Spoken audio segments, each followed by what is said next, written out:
جب 10 محرم کے دن آل محمد کو امام حسین کی شہادت کے بعد رسوا کیا گیا، ان کے سروں سے چادروں کو اتارا گیا، ان کے خیام کو جلایا گیا، تاریخ نے لکھا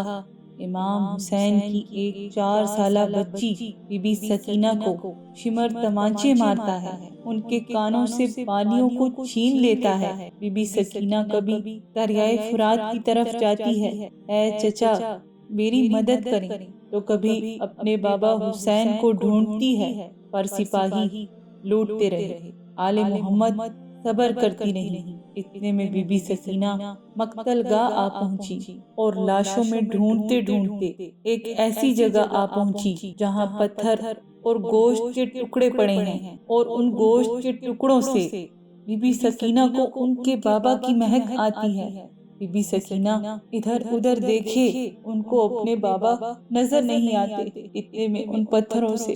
آواز آنے لگتی ہے، اے سکینہ آجا، میں تیرا بابا ہی ہوں۔ بی بی سکینہ ان پتھروں، ہڈیوں اور گوشت کے ٹکڑوں پر اپنا سر رکھ کے زاروں قطار روتی ہے۔ اتنے میں بی بی دیکھے کہ ایک مظلوم بی بی سکینہ کے سر پر ہاتھ رکھتی ہے۔ بی بی سکینہ نے جیسے دیکھا تو وہ عرض کرتی ہے، اے بی بی آپ کون ہیں جو مجھ یتیم سے پیار کرتی ہے؟ یہاں پر تو کوئی مجھے تمانچے مارتا ہے، کوئی میری بالیاں چھین لیتا ہے۔ وہ بی بی سکینہ کو سینے سے لگا کے کہتی ہے، اے سکینہ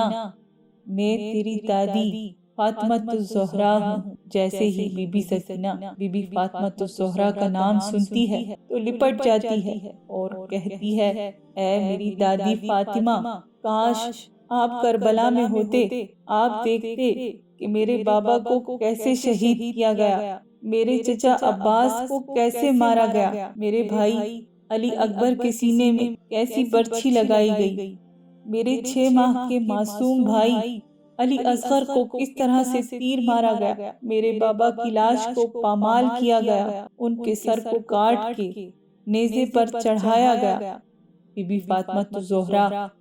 بی بی سکینہ کی ایک ایک بات کو سنتی ہے اور ان کا سر چوم کے کہتی ہے، میں اپنے بیٹے حسین کے ساتھ مدینے سے لے کے کربلا تک ساتھ ساتھ ہوں، اور ہر ایک ظلم جو میرے نانا کی امت میرے بیٹے کے ساتھ کرتی آ رہی ہے میں دیکھتی جا رہی ہوں۔ اب یہ حسین، میں اپنے بیٹے حسین کے ساتھ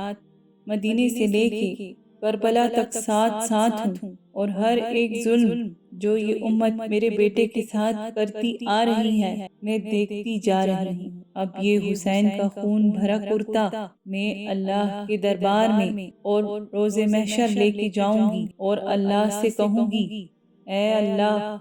میرے حسین کا کیا قصور تھا، ان کے بچوں کا کیا قصور تھا۔